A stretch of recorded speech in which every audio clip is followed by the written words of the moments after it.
Hey guys, this is Illusion PODFIC, and today we're going to be reading And If You're Feeling Paranoid, What the Hell Does That Mean? By Just a Little Bird. The summary is, on a mission, Tim falls into the water, stuck, and drowning. He calls Connor. Con hears him. Alright, without further ado, let's hop right in.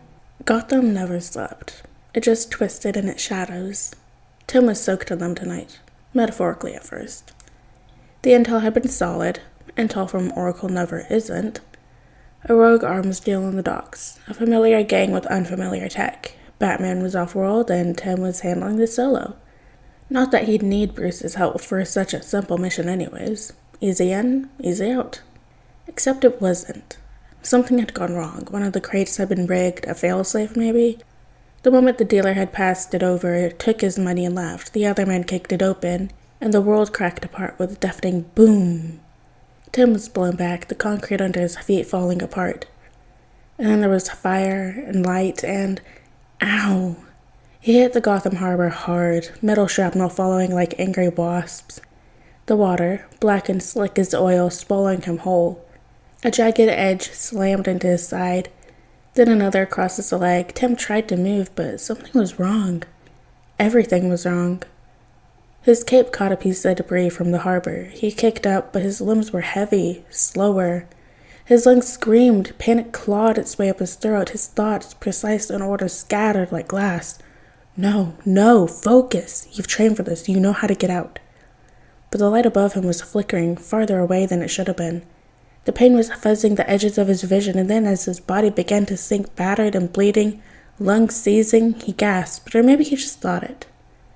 Con sat on the roof of Ma and Pa's house, his house, in Smallville, watching the stars. Clark and the rest of the Justice League were on some mission in space, and so Con kept his ear open for trouble. Ma Kent had made pie. It sat next to him on the tiles, even though he could hear Ma in his head chastising him for not eating at a table. And for eating this late in general. The night was quiet, however, and his thoughts drifted to his friends. Bart was in his bedroom talking animally to Wally on the phone. Cassie and Sissy were hanging out together at Cassie's apartment in NYC. I know, Sissy was saying. He could tell she was rolling her eyes. Cassie laughed and Sissy's heart skipped a beat. Con smiled and moved his hearing to Gotham City. His smile dropped. Tim's heartbeat was beating too fast, and then Con heard, Connor! It wasn't a shout, it wasn't even a whisper, it was a desperate echo inside his chest, a mental gasp, swallowed by water and fear. He didn't think, he just moved. He was in his suit and over the East Coast in less than a minute. The sonic boom shattered a barn window. Fuck, he'd have to apologize to Pa for that. Gotham Harbor was chaos. Fire danced on the waves, sirens wailed in the distance, and debris were scattered across the water like broken teeth. Con's eyes scanned everything, heart hammering. Come on. A flash of red beneath the surface, a shape. Without hesitation, he dove.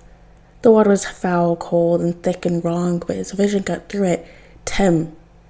Face pale, mask barely hanging on, his cape tangled in a twisted piece of rebar. He wasn't moving.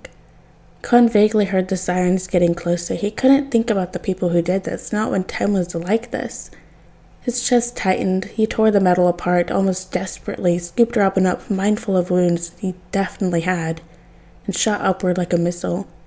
They broke the surface hard. He flew to the nearest rooftop, dripping and gasping, lying Tim down. Tim, hey! Tim didn't move. His skin was too pale, lips tinged blue. There was a nasty-looking gash on the outside of his thigh, and using his X-ray vision to scan Rob's body, a bruise was on his side, already turning deep purple, and a rib cracked, but not puncturing his lung, thank God. Con started CPR, hand shaking. 1, 2, 3, breathe. He didn't breathe for himself, just for Tim. Again. Don't you dare, he growled. You don't get to do this. You called me. Nothing. Again. Press.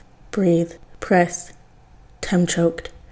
Then he coughed violently, water spilling out as he turned onto his side, gasping like he'd never breathed before. His body shook, his eyes fluttered open barely. Connor? He rasped, voice raw and wet. Con couldn't help it. He laughed, relief crashing over him like a second wave. Yeah, genius. Who else?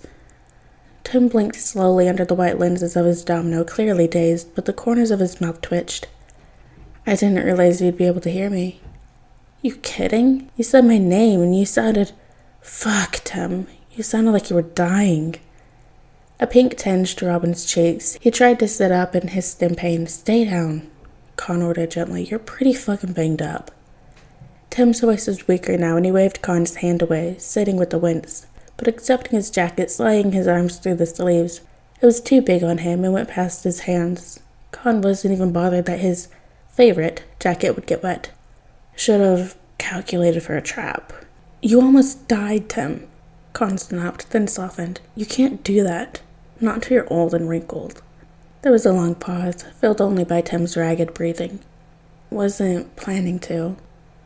Con reached out, brushing soaked hair from Tim's forehead. The boy's skin was cold, but alive. Alive. You scared me, he admitted quietly. I scared me, Tim whispered, eyes fluttering closed again. Don't go to sleep yet, Con said just as quickly. Just stay with me a little while longer. Tim's hand found his, fingers trembling. I knew you'd come, he murmured. Con squeezed his hand fiercely. Always. GPD arrived minutes later, dealing with the shed, what with the blown-up dogs and weapon-filled crates. Robin's comms had fallen off in the water, so Con waited for Tim to catch his breath, and for his heartbeat to steady before carefully picking up his best friend, Princess Carrie, and flying them to the Batcave. He didn't let go of Tim's hand until he had to. Later, after Leslie had fixed Tim's wounds with a shake of her head, Alfred insisted on rest, warmth, and hot tea. The doctor had said Tim had a mild concussion, and that he should have a week of bed rest while his leg healed, and his ribs rightened themselves, which Tim had argued against, going all Robin and insisting Gotham needs him, even though there are plenty of other Gotham-based superheroes that could look after the city fine. Steph, Duke, and Cass had rushed over in their pajamas, mothering over their brother.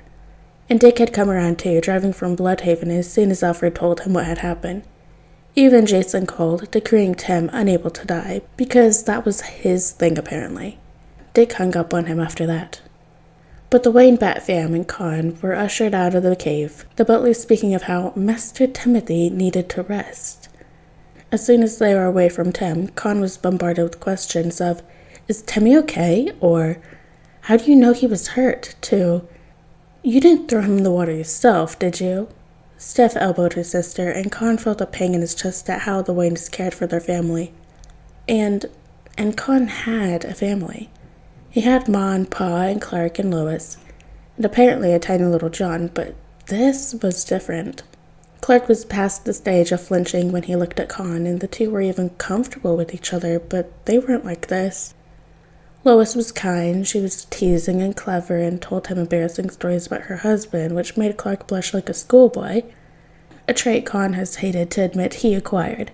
But they weren't close. Ma and Pa cared for Connell. They gave him a room in their house, they gave him food and love, and they were what Con's supposed parents are supposed to feel like. He had no siblings, however, not any which cared for him like the Waynes cared for Tim. John was like 6, and Con hadn't met him. Something about Clark and Lois wanting to let him be a normal kid, until they're ready to tell him that his dad is literally Superman, or until his powers kick in. Eventually, the questions stopped. They settled in a lounge at the manor. Scones and strawberries passed around. With convincing, and a promise to be silent, Con was allowed back into the cave to see Tim. He was sleeping, bandaged, and bundled, curled on the medbay like a cat. He looked cute. He was cute. He is cute. Hours later, Alfred walked into the cave, one boy a ball in the bed, the other snoring, slumped, and his face resting on his forearms on the bed beside the other's body. With a smile, he sent a text to Martha, telling her that her son might not be home until sometime the next day. Alright guys, and that's the end of If You're Feeling Paranoid, What the Hell Does That Mean by Just a Little Bird. Hope you guys liked it, and I'll see you next video.